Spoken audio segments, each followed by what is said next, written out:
Kochi nursing വിദ്യാർത്ഥിനി കെട്ടിടത്തിന് മുകളിൽ നിന്ന് ചാടി മരിച്ചു. കൊച്ചി ലിസി ആശുപത്രിയിലെ 3-ാം വർഷ നഴ്സിംഗ് വിദ്യാർത്ഥിനി ധന്യയാണ് മരിച്ചത്. കൂടുതൽ വിവരങ്ങളുമായി അലക്സ് ചേരുന്നുണ്ട്. അലക്സ്, വിവരങ്ങൾ.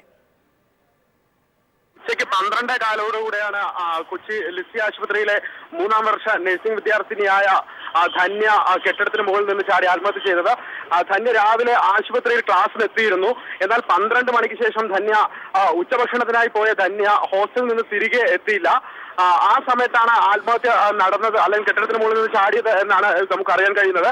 അതായത് 12:15 ധന്യ ഹോസ്റ്റൽ കെട്ടിടത്തിന് മുകളിൽ നിന്ന് താഴേക്ക് ചാടിയത് എന്ന് ഇപ്പോൾ അറിയാൻ കഴിയുന്നു. ഇതിന്റെ കാരണം എന്താണെന്ന് വ്യക്തമല്ല. ഒരു ഒച്ച, അതായത് 12:15 സമയത്ത് ഒരു ഒച്ച ഈ പ്രദേശത്ത് കേട്ടിരുന്നു. പരിസരവാസികൾ ഇത് കേട്ടിരുന്നു, ഇത് അവർ ശ്രദ്ധിച്ചിരുന്നു. അതിനെ തുടർന്നുള്ള അന്വേഷണത്തിലാണ് ധന്യ കെട്ടിടത്തിന് മുകളിൽ നിന്ന് ചാടി ആത്മഹത്യ ചെയ്ത വിവരം പുറത്തറിയുന്നത്.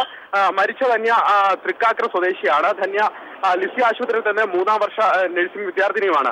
സൗമ്യ, അലക്സാണ് വിവരങ്ങൾ നൽകിയത്.